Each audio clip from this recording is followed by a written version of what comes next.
Vous êtes sur France 24 et vous avez raison. Bienvenue dans votre journal de l'Afrique. À la une ce soir, les 1000 jours de la guerre au Soudan, des centaines de milliers de morts, 12 millions de déplacés, ce qui en fait la plus grave crise humanitaire au monde. Nous ferons le point sur cette guerre qui oppose l'armée régulière aux paramilitaires des forces de soutien rapide dans cette édition. L'opposition, de nouveau dans la rue en Tunisie, à 5 jours de la célébration du 15e anniversaire de la chute du président Ben Ali. Les militants de la société civile et des partis politiques ont défilé contre le président Kais Saied. Le Sénégal connaît une vague alarmante de violences faites aux femmes. En 2025, au moins 18 ont été tués dans un cadre conjugal, familial, mais le mot féminicide n'existe toujours pas dans la loi. Pour les militantes comme Suzanne Si, ce silence institutionnel est une injustice de plus. Ce soir, elle est notre invitée. On ouvre ce journal en allant au Soudan où ce samedi marque le millième jour d'une guerre ignoble, oubliée, qui aurait fait une centaine de milliers de morts et 12 millions de déplacés, créant ainsi la plus grave crise humanitaire au monde. Une guerre qui oppose l'armée régulière dirigée par le général Al-Bourhan aux paramilitaires des forces de soutien rapide menées par le général Hemeti. Clémence Valère. 15 avril 2023.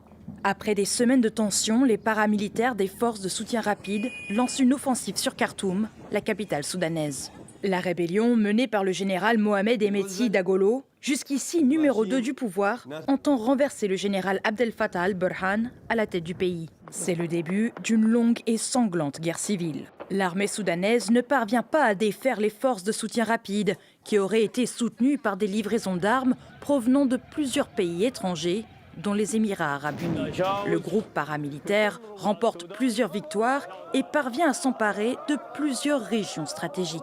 Il faudra attendre mars 2025 pour voir l'armée soudanaise reconquérir l'aéroport et le palais présidentiel à Khartoum. Malgré cette victoire des troupes du général Al-Burhan, fin octobre 2025, les paramilitaires prennent la ville d'El Fasher, capitale du Darfour Nord, leur permettant ainsi de contrôler entièrement la région. Pendant ce temps, les civils payent le prix fort et continuent d'endurer la pire crise humanitaire au monde. Les FSR m'ont capturé vers minuit à l'est de la ville de Chagra. Il y a eu des coups de feu et ils ont tué environ 140 personnes de notre groupe. Ils nous ont forcés et menacés avec leurs armes. Ils nous ont dit que si nous ne donnions pas à eux, ils nous tueraient. L'immobilisme international est dénoncé par les ONG. Selon l'ONU, cette guerre civile a déjà fait 12 millions de déplacés et des centaines de milliers de morts. On passe à la Tunisie, où à 5 jours de la célébration du 15e anniversaire de la chute du président Ben Ali, le 14 janvier, l'opposition politique est de nouveau dans la rue pour dénoncer la répression et l'injustice dans un climat politique tendu. Entre 1500 et 2000 personnes ont défilé dans les rues de Tunis, militants de la société civile et partis politiques confondus, avec des slogans contre le président Kais Saied. Notre correspondante Lilia Buez était sur place. Alors on sent que le ton monte dans cette nouvelle manifestation de l'opposition politique qui a appelé à un rassemblement sous le slogan « L'injustice est le signe avant-coureur de la révolution ».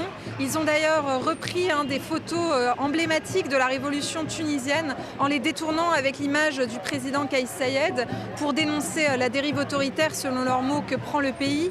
Mais cette manifestation ce samedi est aussi l'occasion de rappeler le sort des détenus politiques et la détérioration de l'état de santé de plusieurs d'entre eux. Il y a des situations assez alarmantes.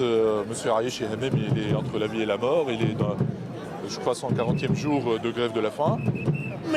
Nous sortons aujourd'hui tous unis et sous la même banderole et le même drapeau, quelle que soit notre tendance politique, pour dénoncer l'injustice qui dure depuis trop longtemps. S'exprimer librement, c'est plus fort que nous. C'est une conviction très profonde et donc elle sera maintenue. Combien de temps ?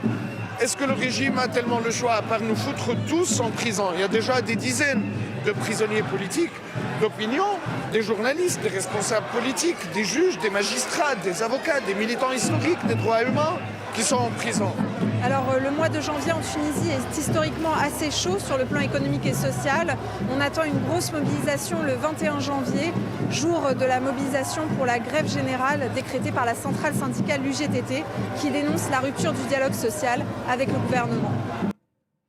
On passe à notre focus de ce samedi soir sur un mot encore absent des lois sénégalaises, féminicide. Alors que le président Bassirou Diomaye Faye vient tout juste de le prononcer pour la première fois dans un discours officiel, des militantes tirent la sonnette d'alarme. En 2025, au moins 18 femmes ont été tuées par leur conjoint ou un proche. Le dernier cas en date, particulièrement ému l'opinion sénégalaise. Il s'agit de la mort brutale de Bintou Gueye sous les coups de feu de son mari. Reportage de notre correspondant à Dakar, Elimane Dao. 3 semaines après, Ser Ndiaye est toujours inconsolable. Sa fille, Bintou Gueye, a tragiquement perdu la vie, tuée par balle par Pape Matar, son époux, un crime qui a ému le Sénégal et plongé la mère de famille dans une grande consternation. On m'a appelé au téléphone et on m'a annoncé que Pape Matar a tué Bintou. Comment cela a pu arriver? Et on m'a informé qu'il l'a tué par balle. Son époux, sa belle famille. J'accuse tout le monde. On a laissé ma fille mourir. Sans défense. Au moins 18 cas de féminicide ont été recensés en 2025 au Sénégal. La mort de Bintou a été celle de trop et a conduit à la création de la coalition Luy Jot Jotna. Il est temps en Wolof.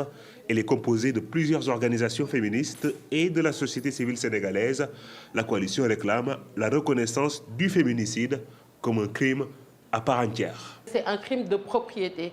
C'est un homme qui s'autorise le droit de vie ou de mort sur une femme. Quand le féminicide sera reconnu dans l'arsenal juridique sénégalais, il permettra d'abord d'avoir des sanctions beaucoup plus lourdes pour les auteurs, mais il permettra aussi de mettre en place en fait des campagnes de sensibilisation. Avoir des services qui sont dédiés pour que les femmes qui subissent des violences conjugales en fait puissent se mettre à l'abri.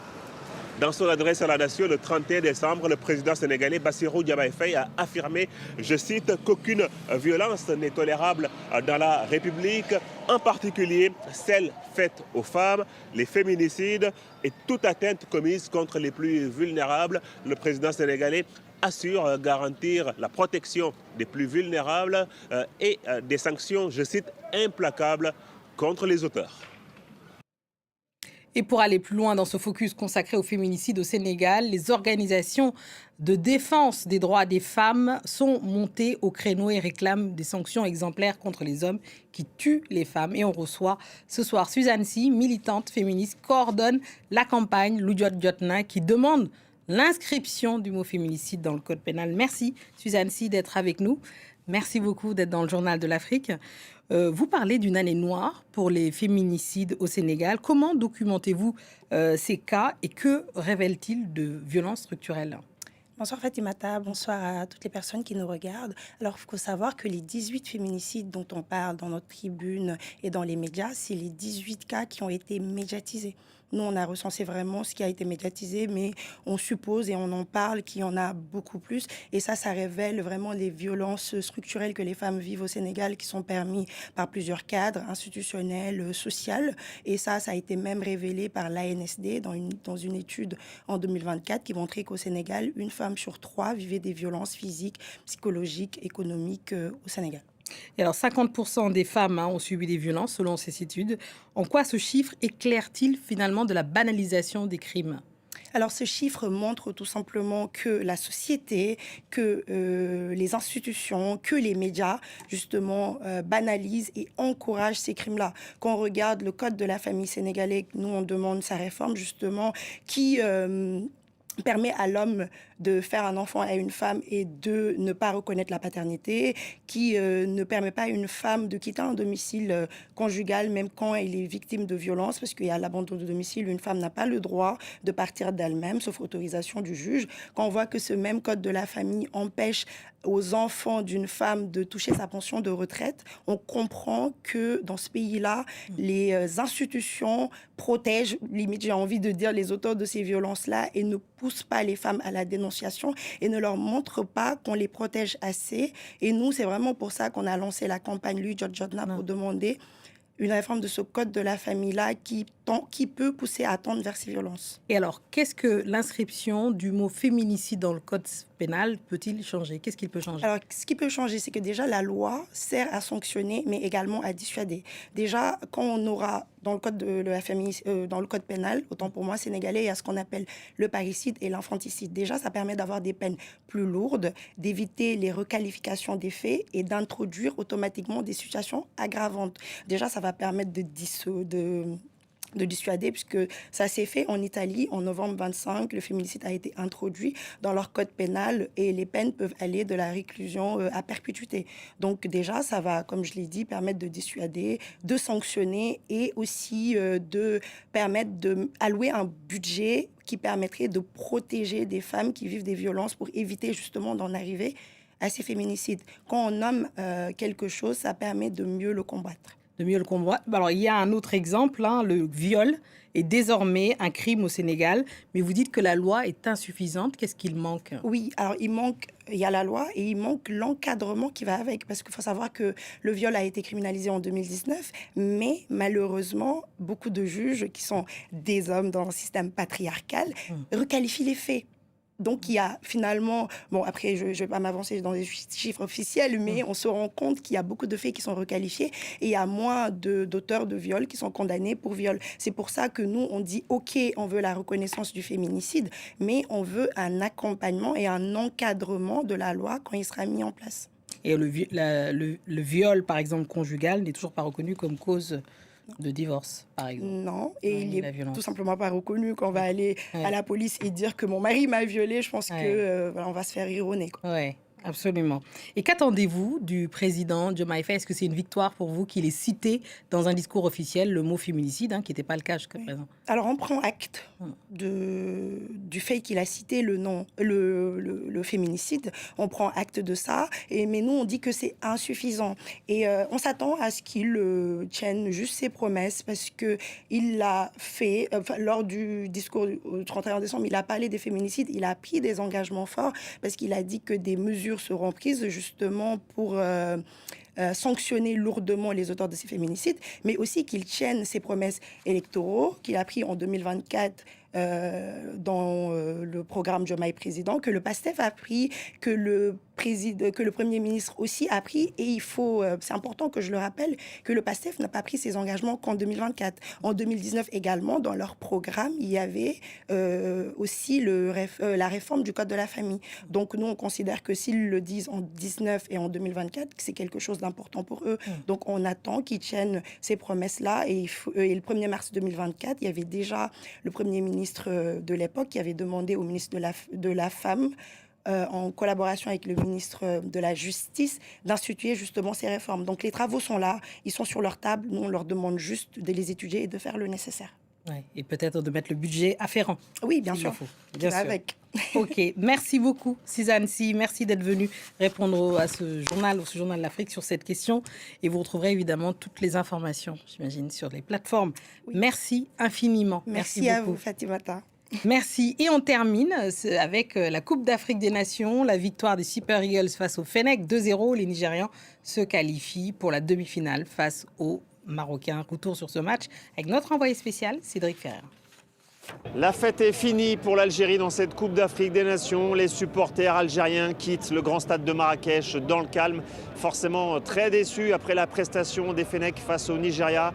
Défaite 2-0 de l'Algérie contre les Super Eagles nigérians. Totalement dépassés les Fennecs face à une équipe beaucoup plus forte. Une statistique résume à elle seule l'impuissance de l'Algérie. 0 tir cadré dans cette rencontre du côté de l'Algérie. C'était un duel entre la meilleure défense, l'Algérie, la meilleure attaque, le Nigeria. Et c'est le Nigeria qui qui a largement dominé les débats. Beaucoup d'occasions du côté du Nigeria. Ça fait d'ailleurs 14 buts marqués en 5 matchs pour le Nigeria après ce succès 2-0. Victor Osimhen a marqué le premier but. C'est l'un des meilleurs attaquants au monde et il l'a encore une fois prouvé. Premier but de la tête en deuxième période, laissant Lucas Zidane totalement impuissant. Osimhen, buteur puis passeur décisif pour son coéquipier Akor Adams qui a marqué lui son deuxième but dans le tournoi. Ça reste malgré tout un parcours honorable quand on se souvient que l'Algérie, lors des 2 dernières éditions, avait été éliminée dès la phase de groupe. Pour le Nigeria, l'aventure continue. Finaliste de la dernière édition, les Nigérians, ils peuvent s'avancer très confiants pour aborder la demi-finale. Une demi-finale, encore une fois, de choc puisque le Nigeria va défier le pays hôte, le Maroc. Ça sera à Rabat, le Nigeria qui peut espérer désormais remporter un nouveau titre de champion d'Afrique, même si ce match face au Maroc s'annonce extrêmement difficile. Et pour rester tout à fait complet sur la Coupe d'Afrique des Nations, on a appris, évidemment, malheureusement, la défaite des éléphants 3-2 face aux pharaons. Donc c'est l'Égypte qui sera qualifiée, la Côte d'Ivoire ne passera pas en demi-finale. Merci à vous, c'est ainsi que nous fermons ce journal de l'Afrique. Merci à tous ceux qui nous ont suivis partout dans le monde, et en particulier ce soir de Dakar à Abidjan, en passant évidemment par le Caire. Restez avec nous car l'actualité continue sur France 24. Merci.